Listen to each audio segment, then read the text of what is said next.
from Fox 39, WQRF-TV Rockford, and your home team.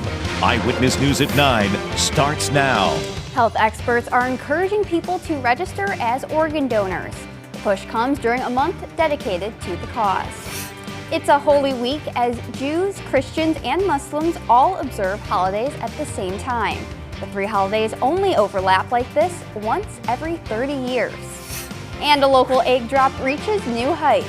A look at the tens of thousands of eggs falling from the sky. Good evening, I'm Taylor Castro. Thanks for joining us tonight. A Rochelle woman is airlifted to the hospital after rolling her car 3 times. It happened around 5:30 Friday evening in DeKalb County. Deputies were called to Perry Road near the West County line for a single car accident. They found the vehicle in a ditch when they arrived. An investigation found the 30-year-old driver, Janet Pachenko Vasquez, lost control and swerved into the south field, rolling 3 times before coming to a rest. She was airlifted to a Rockford hospital for her injuries. Pachenko Vasquez was cited for improper lane usage, driving on a suspended license, and operating an uninsured motor vehicle.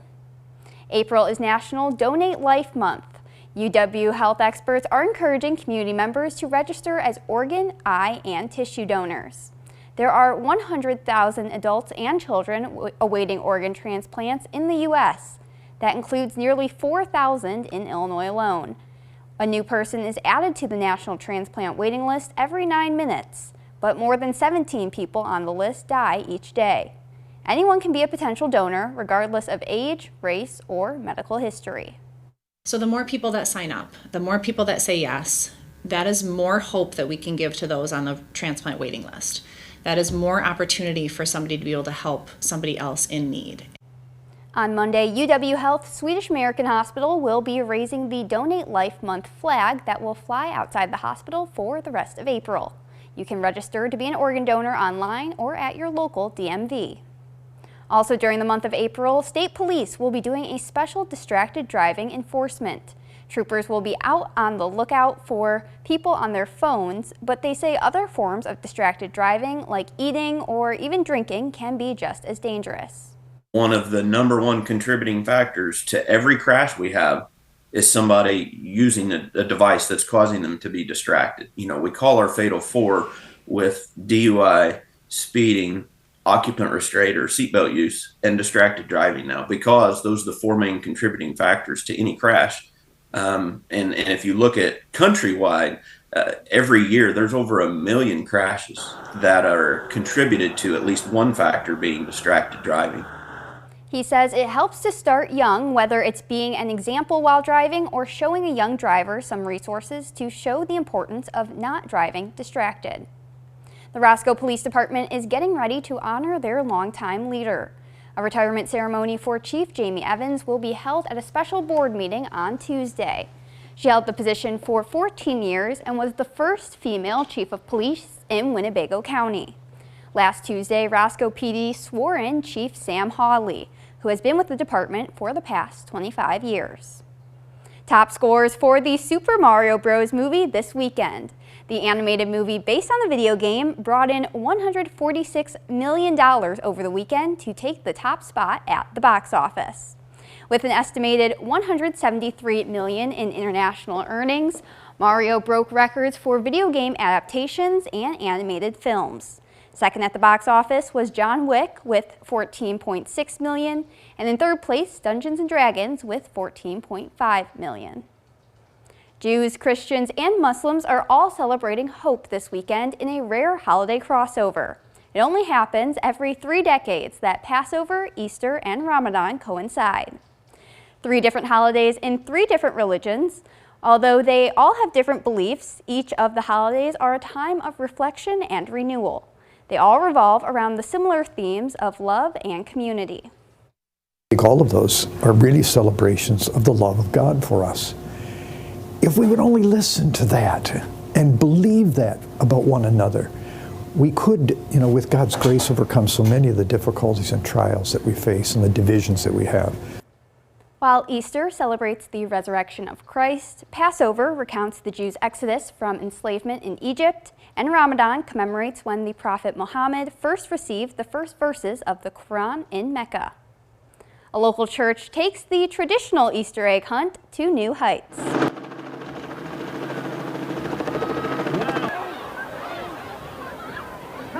City First Church on Spring Creek Road has been hosting the Easter egg drops all weekend. Kids lined up for the chance to snatch up the eggs after a helicopter dropped the goodies. Roughly 43,000 eggs fell to the ground. This is the second year for the event. It proved so popular last year that organizers added 2 more drops. It takes more than 100 volunteers to make the fun possible. The White House is getting ready to roll out an annual tradition tomorrow, the Easter egg roll. Every year, thousands of children are invited to take a crack at rolling hard-boiled eggs across the White House lawn. First Lady Jill Biden, who has been a teacher for 30 years, says she also wants to keep the event, quote, educational. So the White House will have stations on the lawn to teach children lessons about farming, healthier eating, and more. Pope Francis kicked off Easter celebrations with Mass at the Vatican Sunday morning. Sean Lewis has more on the holiday celebrations taking place around the world. At the Vatican this Easter Sunday, thousands cheered as Pope Francis waved to the crowd while circling St. Peter's Square in the Pope-mobile. The 86-year-old remains seated through much of the Mass, celebrating the core Christian belief that Jesus rose from the dead after his crucifixion. The Vatican says Francis has generally rebounded from a 3-day stay in the hospital in Rome last week while doctors treated him for bronchitis. In the United Kingdom, King Charles and members of the royal family left Easter services at St. George's Chapel in Windsor, the final resting place for the late Queen Elizabeth II, who died in September. It was a festive parade to celebrate Easter in Seoul, South Korea, much of it symbolizing when Christian missionaries came to the land more than 140 years ago. And back at the Vatican, the Pope used this Easter to call for peace in Ukraine, calling those who have died in the war martyrs. He also prayed for peace in Syria and Israel, and called for the world to help those in Haiti and parts of Africa, specifically Tunisia, suffering, in his words, from social and economic hardships. On this day, they are words to remember that the work toward peace and prosperity continues, even on a day of celebration. Now, your first warned weather forecast from Chief Meteorologist Candace King. Boy, and lots of sunshine out there for Easter Sunday. Temperatures today made it into the upper 60s. A great day to get out and enjoy, and that weather only gets better from here on out as those temperatures continue to warm. In fact, we're looking at a good 20+ degrees above our average here by the time we get into the middle to end of this week. Made it up to 68 degrees this afternoon in Rockford, Freeport, 70 in Janesville, and 69 in Rochelle. Those temperatures dropping back through the 50s for us this evening.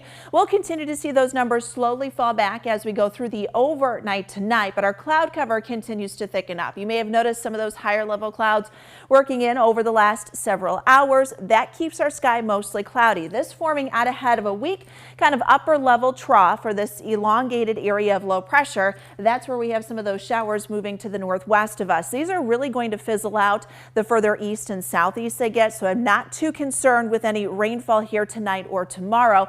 Maybe a light sprinkle or two, very isolated tomorrow morning, but if anything, we just get that cloud cover for the start of our Monday. Temperatures will drop down through those low 40s. Will be slow to climb through the morning, but I think we see a little more sunshine here once we get after the noon hour. Notice Futurecast paints in a couple of spotty showers, so again, can't completely rule that out, but it's not anything that'll be widespread because our air mass is still pretty dry. As we get through the afternoon tomorrow and we see more sunshine, wind will start to pick up a little from the southwest. That'll bring our temperatures very similar to the numbers we were at for our Sunday, back into the upper 60s. We maintain that southwesterly wind over the next several days, each and every day, warming that temperature, and those overnight lows going up as well. Just a few clouds here and there tomorrow night into Tuesday. Tuesday high temperatures in the low 70s for the afternoon.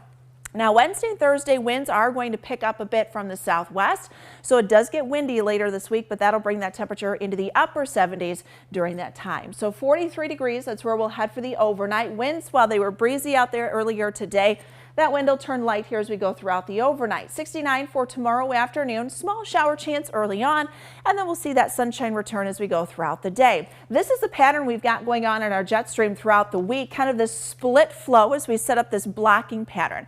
This is known as a Rex block, not like a dinosaur, but more of just a upper level blocking pattern that we have, where you have high pressure building north of low pressure. There's a couple different blocking patterns that we can experience within the jet stream. So we get this cutoff low pressure system that develops from that low passing through tomorrow. That kind of splits off from the jet stream, settles down across the southern U.S. and pushes the jet stream locally to the north. So you have high pressure north of low pressure.